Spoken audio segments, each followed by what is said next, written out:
What was something your manager asked you to do that you outright refused? I was 6 months into my dream job at Meridian Publishing when Marcus became our new department head. He had a reputation for revolutionary leadership strategies and disrupting outdated workflows. Translation: he was a nightmare wrapped in an expensive suit. My first red flag should have been the mandatory 7 a.m. inspiration sessions, where he'd pace like a televangelist, spouting motivational quotes he'd clearly stolen from Instagram. My second red flag was when he fired Janet, our 62-year-old office manager, for not embracing the future-forward mindset of Meridian's evolving paradigm. But I kept my head down. I edited manuscripts, met deadlines, built relationships with authors. Publishing jobs were rare in our city, and I'd competed against 273 applicants to land this one. Then came the Edwards manuscript. Edwards was a retired professor who'd written a memoir about his archaeological work in South America. The book was brilliant, thoughtful, well-researched, ethnically sensitive. It had already received pre-publication praise from respected academics. Marcus called me into his glass-walled office on a Friday afternoon. "We need to spice up the Edwards book," he said, not looking up from his phone. "Add some sensationalism, mystery, intrigue." He made jazz hands on the last word. I shifted uncomfortably. "It's a scholarly memoir. The writing is already excellent." Marcus finally looked at me, his smile not reaching his eyes.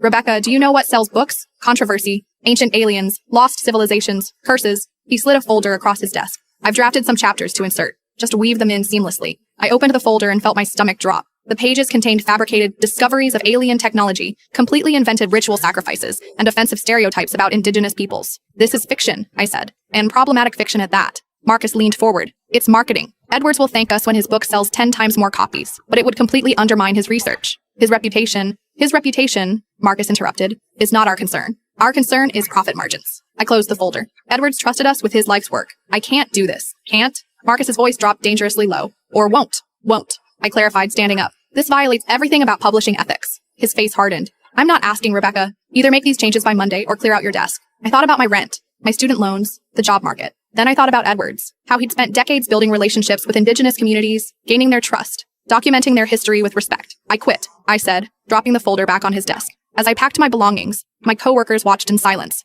Only Diane, our senior editor, approached me. "You're making a mistake," she whispered. "We all do things we don't like sometimes." I looked at her, really looked at her. The dark circles under her eyes, the tight set of her mouth. "That's the problem," I replied. 3 weeks later, I was working at a coffee shop when Edwards called me. "They sent me the edited manuscript," he said, his voice shaking. "They've butchered my work, added nonsense about ancient aliens and human sacrifice rituals that never happened." I closed my eyes. "I'm so sorry." "I've pulled the book," he said. "But I want to know, who did this?" I told him everything. 6 months later, Edwards' memoir was published by a small academic press. In the acknowledgments, he thanked me for maintaining integrity in an industry that often forgets its purpose is truth. I framed that page and hung it above my desk at the literary agency where I now work. Every time I look at it, I remember that some prices are too high to pay, even for a dream job.